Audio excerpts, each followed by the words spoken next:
한국사 편지 박은봉 지음.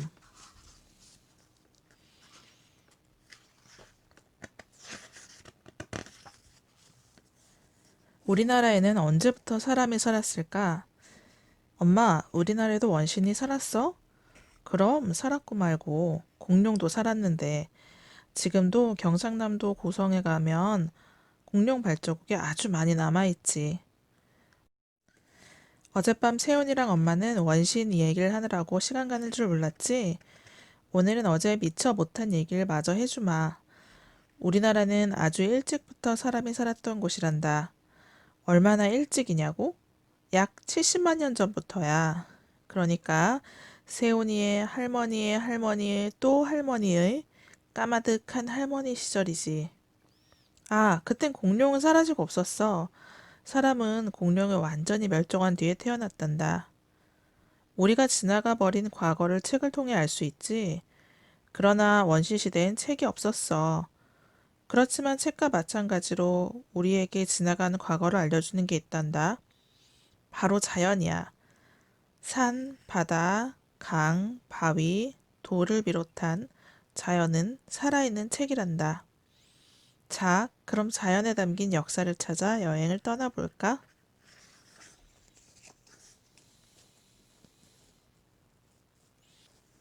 사람이 지구에 처음 나타난 때는 약 300만 년 전이란다. 어떤 학자는 700만 년 전이라고 주장하기도 해.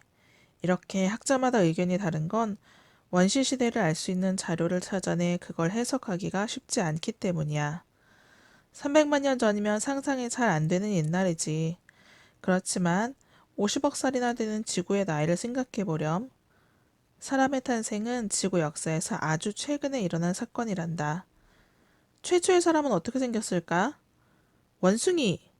그래, 세훈이 말 맞다나 최초의 사람은 오늘날과는 달리 원숭이와 비슷하게 생겼을 거야.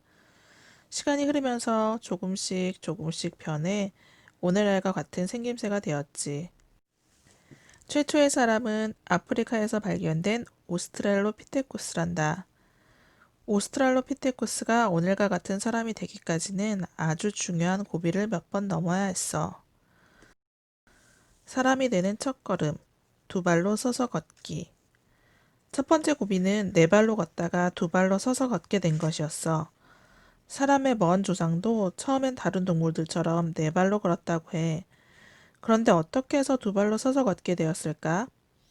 학자들은 여러 가지로 설명하고 있단다.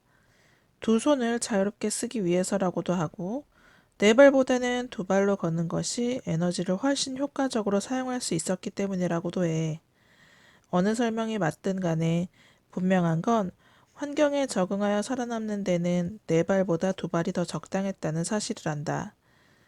너도 알다시피 이들에게는 맹수처럼 강한 발톱도 없고 새처럼 쓸모 있는 날개도 없었어.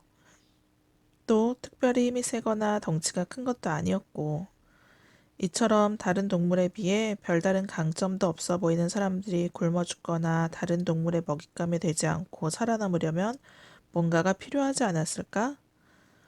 두 발로 우뚝 서서 걷기는 아마도 그런 필요해서 생긴 변화일 거야. 그리고 이것이 바로 사람이 되어가는 결정적인 첫걸음이었단다. 두 번째 고비, 불의 사용. 또 하나 중요한 고비는 불의 사용이었어. 불을 유익하게 쓸 줄 알면서부터 사람은 동물의 상태에서 완전히 벗어나게 되었지. 처음에는 불이 무섭기만 했을 거야. 깜깜한 밤중에 번쩍하고 하늘을 가르는 번갯불과 우르릉 쾅 하는 천둥이 얼마나 겁났겠니? 순식간에 번져오는 산불 앞에서 사람들은 그저 주랭랑치기 바빴을 거야. 그런데 말이다. 어느 날 무섭기만 하던 불이 따뜻하다는 걸 깨달았어. 무리 중에서 호기심이 많고 용감한 어떤 친구가 불이 붙은 나뭇가지를 조심스레 동굴로 가져왔을 거야. 추운 밤에 몸을 덮이려고 말이야. 불을 피워놓으면 다른 동물들은 불이 무서워 가까이 접근하지 못했기 때문에 안심할 수 있는 것도 좋았어.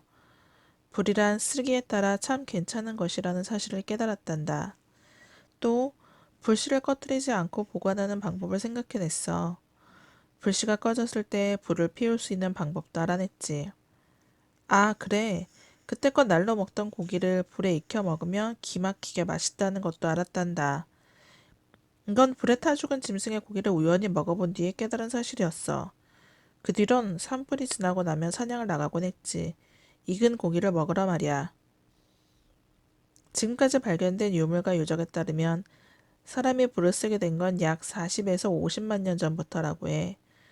그러니 사람은 지구에 처음 등장하여 약 250만 년 동안은 다른 동물과 마찬가지로 사냥한 고기를 날로 먹고 밤이면 칠흑 같은 어둠 속에서 추위에 덜덜 떨며 살았던 거야.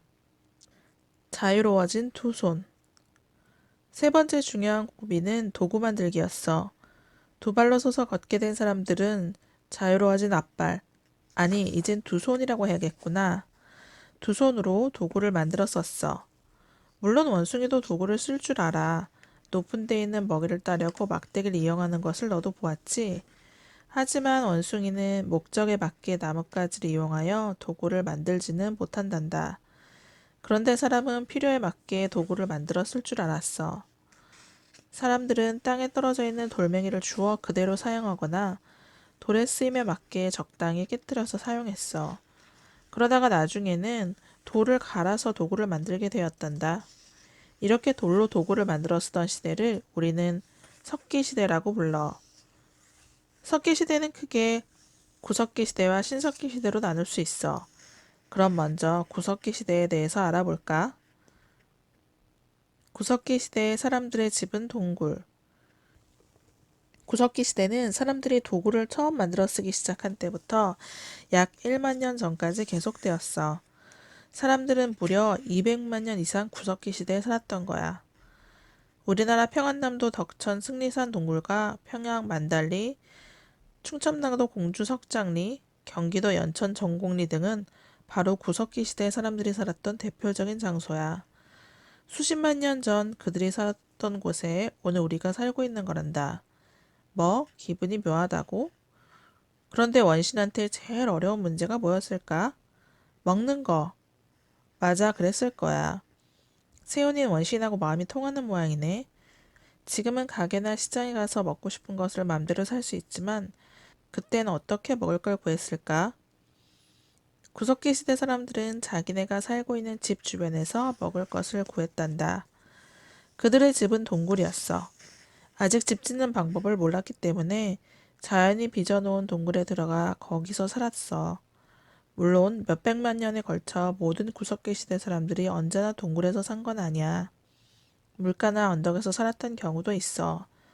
그러나 대개는 동굴에서 살았기 때문에 구석기 시대 사람들의 집은 동굴이라고 하는 거란다.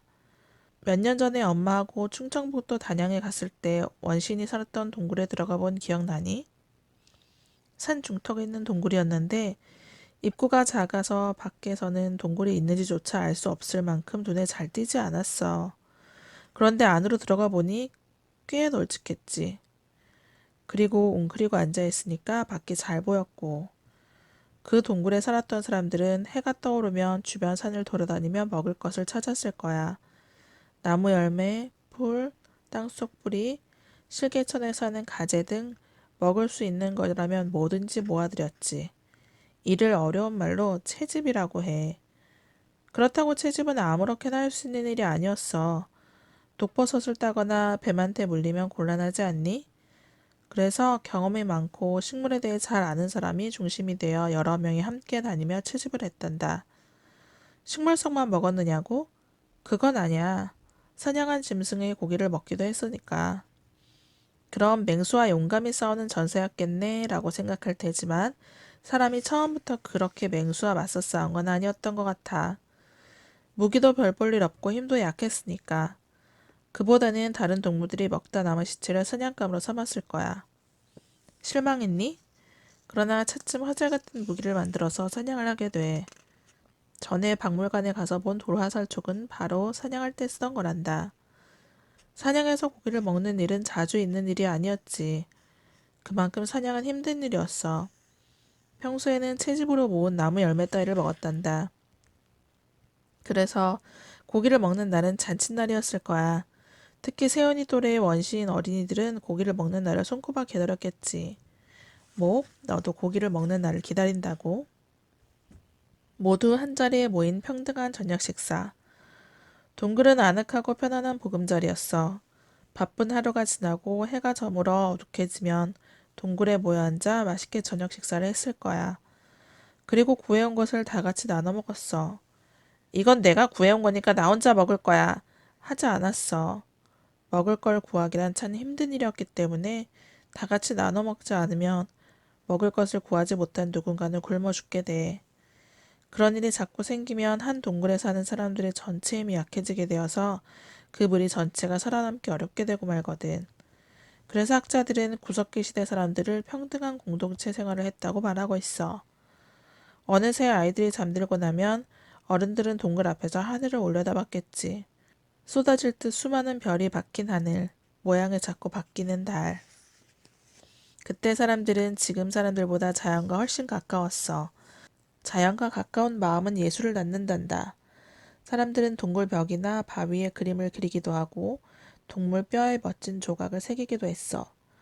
에스파냐의 알타미라 동굴 벽 하나, 충청북도 제천 전말 동굴에서 나온 뼈에 새겨진 사람 얼굴은 그렇게 해서 탄생되었단다.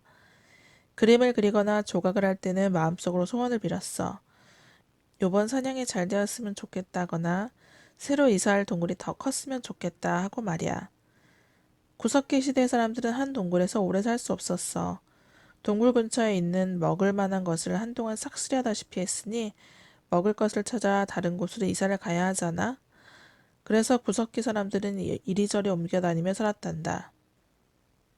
그때도 가족이 있었을까? 엄마, 아빠, 동생 이렇게 살았을까? 학자들마다 생각이 다르단다.